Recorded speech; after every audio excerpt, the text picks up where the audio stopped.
Hi guys! This lesson, we're going to talk about how to control the budget through ambient light.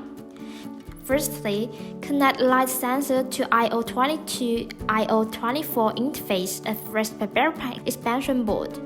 The principle and command used in this lesson can be viewed in the file under the same directory. Now let's get started. Open LX terminal. Enter this command and press enter to come to the game program's category.